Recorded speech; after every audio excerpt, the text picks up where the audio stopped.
दंडवत हो सर्वज्ञ श्री चक्रधर स्वामी की जय।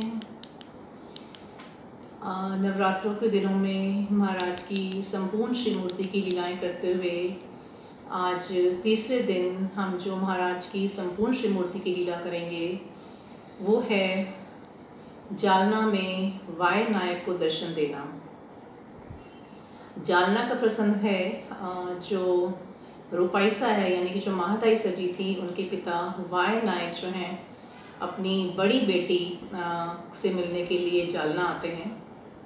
तो जब वो जालना आते हैं तो बैठते हैं, उसके बाद जैसे होता है ना कि बाहर से कोई आता है तो फ्रेश होने के लिए हाथ मुँह धोते हैं, तो वो ऐसे नलके के नीचे जो है हाथ धो रहे होते हैं, हाथ पैर धो रहे होते हैं।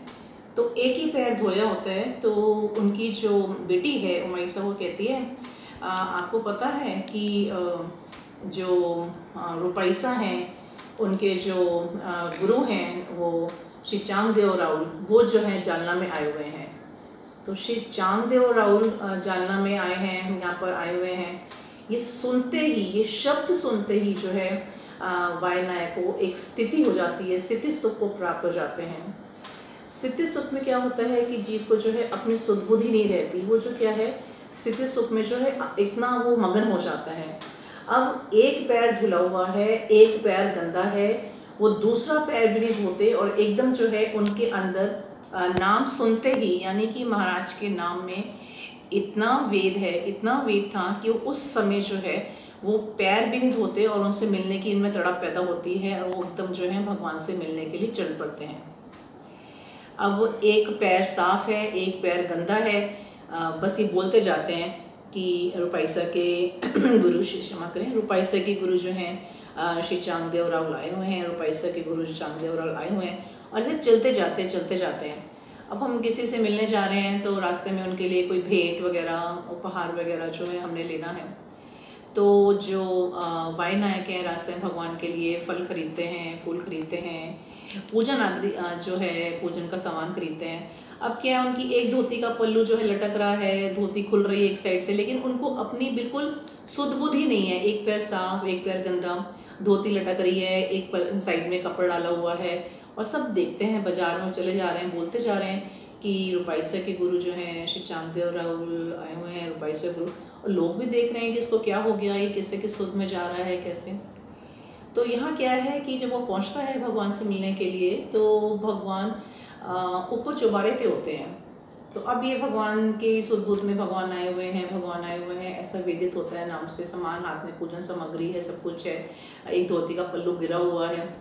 तो वो नीचे से ना देखता है भगवान को, ऊपर देखता है तो बहुत ही सुंदर श्रीमूर्ति महाराज की वो देखता है, इतना सुंदर, मतलब एक दूर से जैसे धुंधली चीज़, हम जैसे नीचे से कुछ ऊपर देखते हैं तो ऐसा लगता है थोड़ी धुंधली क्लियर नहीं होती, इतना सुंदर उसको लगता है। तो उसको ये पता ही लगता कि आगे सीढ़ियाँ हैं। तो वो क्या करता है, भगवान कहते हैं वाय नायक इस तरफ से आओ, यानी कि सीढ़ियों के रास्ते से आओ। तो वो क्या करता है, सीढ़ियों के रास्ते से ऊपर महाराज के पास आता है और भगवान बैठे होते हैं। भगवान बैठे हैं, अत्यंत सुंदर श्री मूर्ति, जैसे हम वर्णन में पढ़ रहे हैं, 32 लक्षण भगवान की श्री मूर्ति और एक एक अंग से जो है सौंदर्य झलकता हुआ। तो भगवान बैठे हैं, वाय नायक जो है उनके सामने बैठ जाता है ऐसे हाथ जोड़ के और श्री मूर्ति को देखता रहता है, मतलब इतनी देर वो देखता है।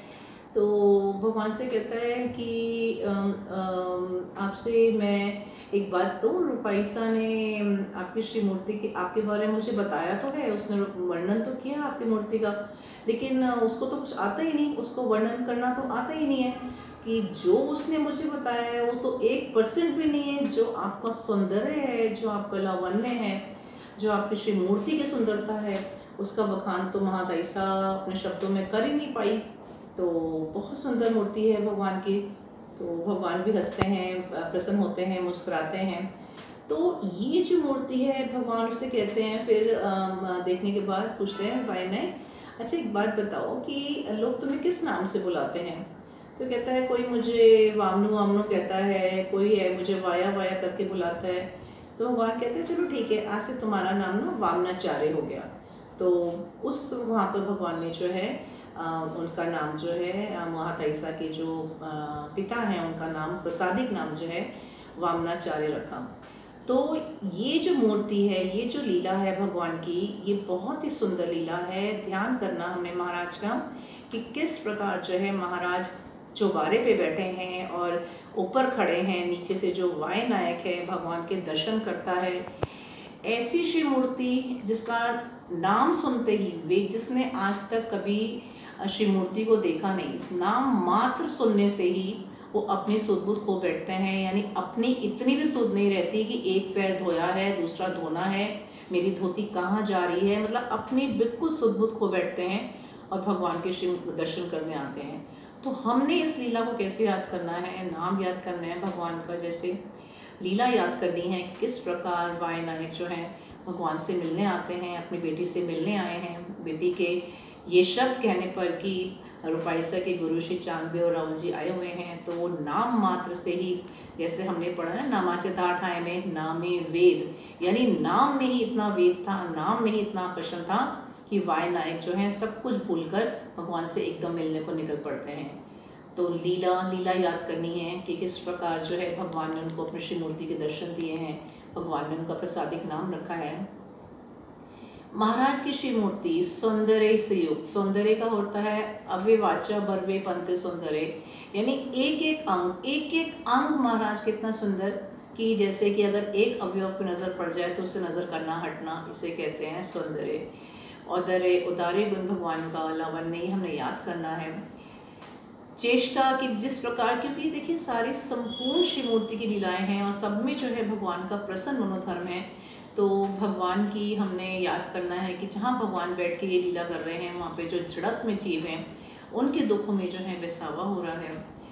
चतुर्विध दुख करना है, हर लीला में हमें जो है चतुर्विध दुख करना है, क्योंकि महाराज ने कहा है स्मरण में हमें चतुर्विध स्मरण चतुर्विध दुख के साथ करना है। तो निर्वेद करना है महाराज, अनंत अनंत अनंत सृष्टियाँ चली गई, वाया चली गई, आपके वचनों का पालन नहीं किया भगवान, जिसके कारण मैं जन्म मरण के चक्र में भटक रहा हूँ और 62,500 दोष जो है मैं रोज करता हूँ, उसके लिए कभी मैंने दुख नहीं किया, कभी प्रायश्चित नहीं किया।